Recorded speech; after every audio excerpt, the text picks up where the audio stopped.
سبحان اللہ ماشاءاللہ ماشاءاللہ ماشاءاللہ اللہ اللہ اللہ اللہ ماشاءاللہ تشریح ہوتی ہے تو یقیناً اور ذوق پیدا ہوتا ہے. بے شک.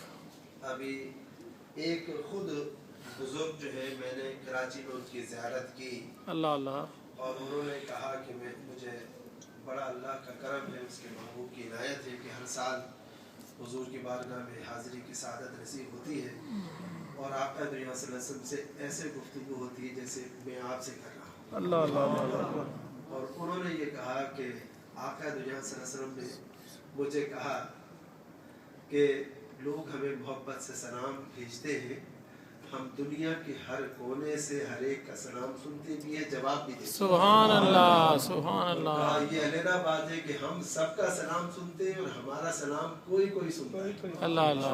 جو خاص لوگ ہیں, اب اس میں نماز اور غیر نماز کی بھی حضور نے قید نہیں لگائی کہ جو کوئی ہمیں سلام بھیجتا ہے ہم ہر ایک کا سلام سنتے ہیں. یہ میری ڈائریکٹ ان سے گفتگو ہوئی آمنے سامنے, بس اللہ کے گھر میں بیان کر رہا ہوں.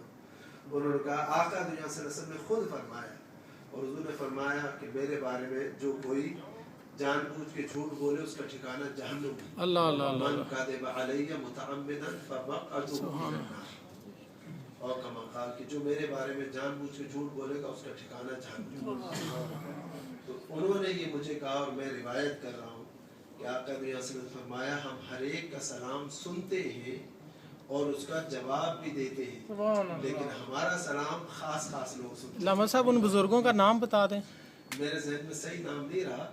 وہ بزرگ جو ہے اب خیر وفات پا چکے ہیں, کراچی میں تھے وہ. اللہ. اور وہ اتنے اللہ والے تھے کہ مجھے ایک جگہ لے گئے, کوئی کماڑی سے آگے کوئی سی سائڈ پہ کوئی جگہ تھی بہت پرانا قبرستان میں. ایک ہی دفعہ زندگی میں وہاں گیا اور وہاں ایک خاصی لمبی سی قبر بنی ہوئی تھی. مجھے انہوں نے کہا کہ آپ یہاں فاتحہ پڑھیں. ہم فاتحہ میں لگ گئے اور وہ مراقبے میں چلے گئے. اور مراقبے میں جانے کے بعد میں نے پھر ان سے پوچھا, کوئی نام وغیرہ کہیں نہیں لکھا ہوا تھا. میں نے کہا کس کی قبر ہے؟ ان کا یہ ایک صحابی رسول کی قبر ہے, یہ صحابی ہیں, یہ شہید ہوئے یہاں پر آئے تھے. انہوں نے نام بتایا. میرا یہ غالباً دوسرا سال تھا, ابھی ہم بیسک چھوٹی کتابیں پڑھ رہے تھے, اتنا زیادہ ڈیپ اسٹڈی نہیں تھی اور نہ صحابہ کے بارے میں اتنی زیادہ معلومات تھی. میں جب واپس آیا وہ نام میں نے اس وقت ذہن میں رکھا اور اپنے اساتذہ سے پوچھا تو انہوں نے بتایا ہاں ان صحابی کا نام جو ہے تاریخ میں ملتا ہے, صحابہ کی لسٹ میں ملتا ہے اور یہ یہاں پر تشریف لائے تھے. تو انہوں نے مراقبے کے اندر ان کے ساتھ گفتگو کی, ان کے بارے میں ساری باتیں پھر مجھے انہوں نے بیان فرمائی. تو ایسے بھی اللہ والے ہوئے ہیں آج کے اس دور میں بھی. جو ہمارے اسلاف ہیں کئیوں کا ایسے ملتا ہے کہ وہ تشہد میں اس وقت تک آگے نہیں بڑھتے تھے جب تک حضور کا سلام کا جواب خود سننا لیتے تھے. سبحان اللہ.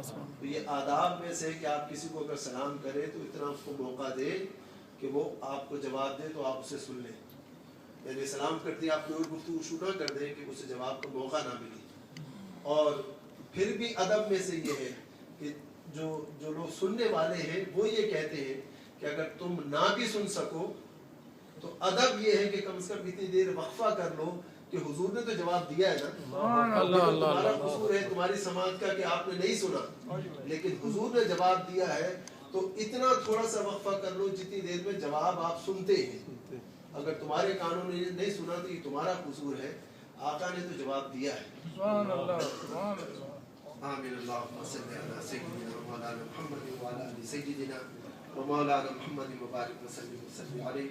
صلاۃ و سلام علیک یا سیدی یا رسول اللہ وعلی آلک و اصحابک و اہل بیتک یا سیدی یا حبیب اللہ. یا اللہ یا ارحم الراحمین, ہم سب کا تیرے گھر میں آنا, نمازیں پڑھنا, روزہ رکھنا, افطاری کا اہتمام کرنا سب کا قبول و منظور فرما.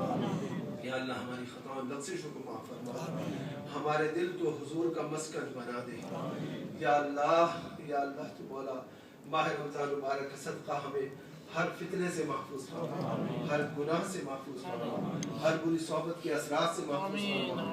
یا اللہ ہمارے دل کو پاک کر دے, نگاہوں کو پاک کر دے, خیالات کو پاک کر دے, رزق کو پاک کر دے, زبان کو پاک کر دے.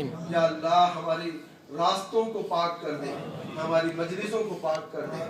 یا اللہ تو مولا ہمیں پاکوں کی محبت عطا فرما، آمین۔ دنیا میں بھی نیک سارے لوگوں کی صحبت عطا فرما، آمین۔ اور آخرت میں بھی ہمیں نیک سارے لوگوں کے ساتھ اٹھا۔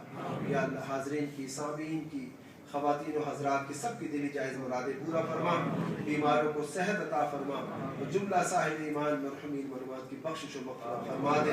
اور یا اللہ ہمیں جب تک زندگی ہے تیرے محبوب کے گیت گانے کی سعادت عطا فرما۔ آمین۔ یا اللہ میں سو جاؤں یا مصطفیٰ کہتے کہتے کھلے آنکھ صلی اللہ کہتے۔ یہ سو جانے سے مراد قبر کی طرف ہے، موت کی طرف ہے، اور آنکھ کھلنے سے مراد محشر کے لیے ہے کہ جب ہم محشر میں اٹھے تو ہماری زبان پر کیا ہو۔ میں سو جاؤں یعنی اس دنیا سے رخصت ہو جاؤں، میں سو جاؤں یا مصطفیٰ کہتے کہتے کھلے آنکھ صلی علی سبحان ربک رب العزت عما یصفون وسلام علی المرسلین۔